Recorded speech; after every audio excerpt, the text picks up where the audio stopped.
Hi friends, welcome back to Shelby in the Book Club and welcome back to day 4 of Sheltober. In today's video, we are going to talk about some of my favorite reads of this year.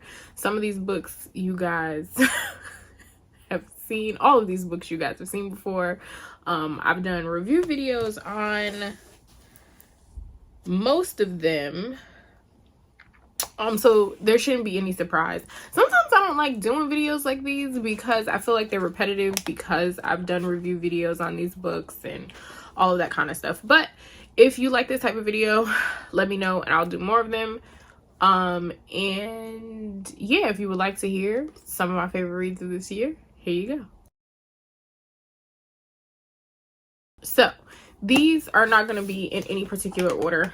I just kind of threw the stack together just off the top of my head, and we'll go from there. So first up, we have The Stationery Shop by Mariam Kamali. Y'all know this was the very first thing that I read this year. After I say in no particular order, this was the very first thing that I read this year, and baby, when I tell you I sobbed. It was such a cute story. I love when stories kind of go back and forth, when you get the past but you also get the present, and this one kind of gave us all. We got the past, we got the present, we got the future, and it gave you closure. It was a very cute love story. If you are looking for romance that takes place in I believe Iran in the 1950s, it gives you politics, it gives you family dynamics, it gives you a relationship that spans from when they were teenagers all the way up until they were big, you know, adults in their 50s and 60s and sick and all of this stuff. And it truly was a good story. This is one of those books that I wish I could read it again for the first time. Because I don't think I'll be able to. I would have to read it again like years and years and years from now in order to get the full shock of it all. Next, we have Perfect Peace by Daniel Black. Baby, when I tell you this book was messy, but it touches on some subjects that need to be talked about, particularly in the Black community. This is about a mother who wanted another baby, tricked her husband into getting her pregnant again, and when the baby was born, she was very upset that it was a boy and not a girl, because they had a gang of boys already. And instead of just accepting her fate, what Miss Mama does is she pretends that that baby is a little girl up until he is 8 years old. And having to watch Paul,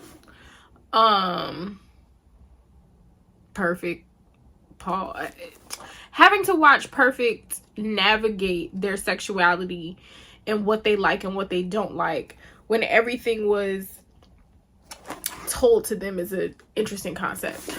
This was a really good book. It's heavy, but it was really good. Next, we have another book by the same author, Daniel Black. I don't think I've ever read 2 books by the same author in a year and loved them both. Again, this one I love so much because it's Don't Cry for Me, and I feel like I think I did a review video on this, but I love this book so much because it is a different type of concept. It is a father writing a letter to his gay son, and it talks a lot about his upbringing and how his upbringing is why he brought his son up the way that he did. And Black men are not afforded the comfortability to be vulnerable in this way ever. I do my best to make space for the men in my life to be vulnerable with me.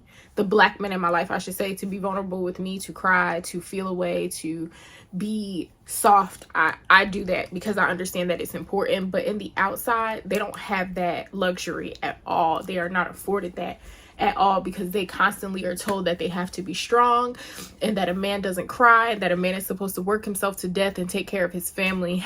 When I personally believe, and I think we are in a society now that understands that everybody experiences trauma.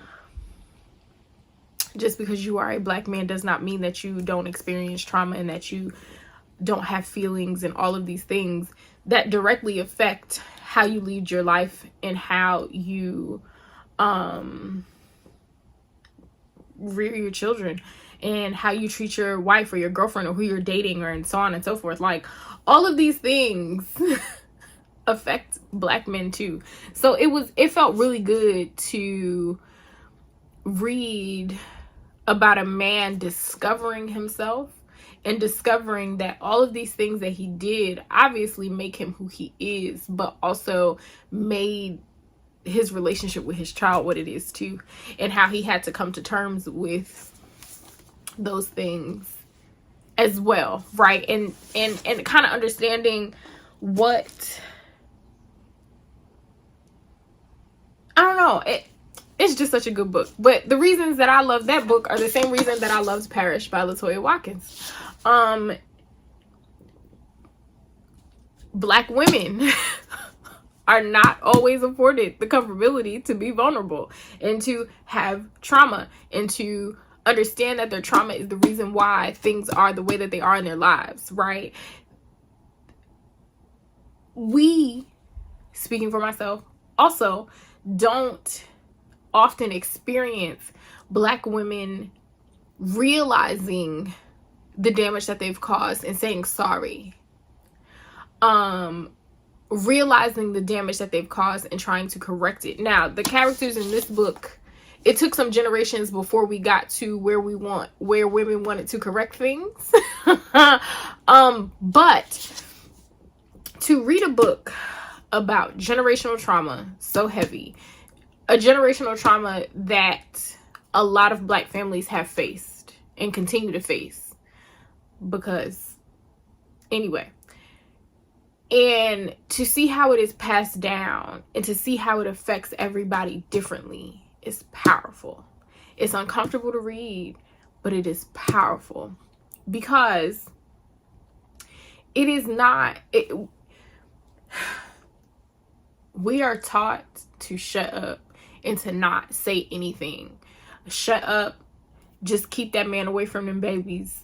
No, that didn't really happen to you. And I think a lot of it, and again, this is touched on in Parish, a lot of it has to do with pride, because, oh, I don't want to face this generational trauma, because if I face it, that means that I failed my children, or their children, or my little cousins, or my nieces and my nephews. And valid. But and also, if you don't get comfortable being uncomfortable, if you cannot face yourself, things can't get better. If you can't face yourself, things can't get better. Well, I'm talking to myself. If you don't face yourself, things cannot get better. No matter how small or how big, you have to face yourself. And sometimes you have to bite that bullet and say, you know what, this was my fault. It was my fault. But it don't matter how we got here. It only matters how we fix it. So I would say Don't Cry For Me and Parish are very high on my list of my favorite reads for this year, because they were just so impactful and so insightful. Next on the list, you guys are not going to at all be surprised about this. This was one of two memoirs that I read this year. Scenes from My Life. I never thought that I would be able to love my Omar, my Michael K. Williams, more than I already did. And I think I kind of had an idea of who my mind envisioned him to be, right? just based off of like seeing him in public places dancing, and you know, the different characters that he played, so on and so forth. And to see that I was mostly right about the soul of who he is, about the inside parts, made me feel good. It made me feel like, oh yeah, I know what I'll be talking about. This is one of the best memoirs I've ever read. I feel like it takes a very powerful person to be able to step back and to see themselves exactly for who they are. I think often we want to sugarcoat things because we are so concerned with how we look to other people, that we never take the time to actually just be like, yo, this is me. This is who I am. I can't, I mean, you have control over your reality. You can always change who you are, right? You can always change different qualities about yourself. You can do better. You always have the opportunity to start again and to do better. But at the core of it, you are who you are. Point blank period. You are who you are. It is what it is. There are just things about you that are who you are. And until you accept them, and until you face yourself, things don't get better. Until you face yourself, things do not get better. So I think my favorite part about this is, although his story is his story is unique because it's him. No one else has lived his life. But I feel like in a lot of memoirs, we hear the same sort of story of like, oh, I was a drug addict. I found Jesus. And then, you know, I did all this stuff to try to whatever. He opened this book with, listen, I'm an addict. I've always been an addict. And it is what it is. Now what? Now what? Now what? So I really appreciated how honest this was, how real it was, and how I really felt like I was sitting having a conversation with him. I felt like I shared space with him in a way that I think I always wished I could. Yeah. I love him even more. His story is powerful. He is an amazing man. I don't like talking about people in the past tense because your soul never dies. Your soul is always here. They still around, girl, whether you accept that or not. And then last but certainly not least, so let me preface this with, I pick my favorites based on books that I'm constantly thinking about. Like when I read, I often find myself, like if I really, really enjoy a book, I often find myself going, I wonder how such and such is. And then I have to remind myself that they're a character. So however the book ended is how they are. And A Woman of Endurance is one of those books. I think about this book all the time. I think about the scenes in this book where she was running back into the forest to take care of this little girl that she found, even though it could risk both their lives, right? How womanhood is portrayed in this book in many different ways. I know a lot of people don't like reading historical fiction because they don't like reading about slavery and they don't want to read about our trauma, but I feel like reading about our trauma opens us up to being able to heal. And I think, like I said in the review for this book, I think what I loved about it is we are not as far removed from our ancestors as we think we are. I think we look at our technology and the way that we live our lives and, you know, how far we, you know, we got, you damn near got a computer in your hand with your smartphone. You can get in a car and drive to wherever. You can go to a gas station and just get gas. You can, you know, go to the store and get bottled water and whatever. Like, we have so many more luxuries, I'll say, than our ancestors had. And I think because of that, we see ourselves as so far removed from them, right? That we cannot connect with them, when in all actuality, we are more like them than we are not. We go through the same things as them, even though it looks very different. We have the same type of relationship struggles. We struggle with our parents in the same way. We struggle with money in the same way. Like, we are so much more of them than we like to admit to ourselves for whatever the reason. I don't know if I don't know what it is, but we are more them than we are not. And I feel like the women in this book are proof of that, because I saw myself in every one of these women. The way that they handled themselves, the way that they nurtured each other, the way that they were afraid, the way that it's just so many things that we can relate to to them. And until we get more comfortable facing our traumas, I don't think we'll actually realize that. I just think it's really important, which is why, like, I'm glad that I have a mom that has taken the time to have take all of the pictures and do whatever, because she's been able to make so many of my personal ancestors real for me, in a space where if she didn't have that information, if she didn't share those stories with me, I would never know, right?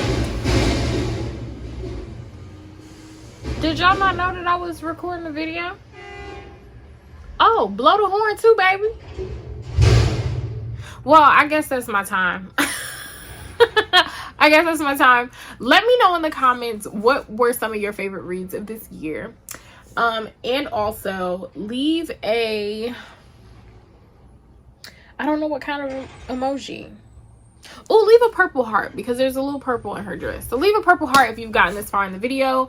Don't forget to let me know what some of your favorite reads are, or if you've read any of the books that I've mentioned in this video. All of them will be linked below if you would like to purchase and read them or buy them for a friend or whatever. If no one's told you today, I love you. You are kind, you are smart, you are important. Bye, friends.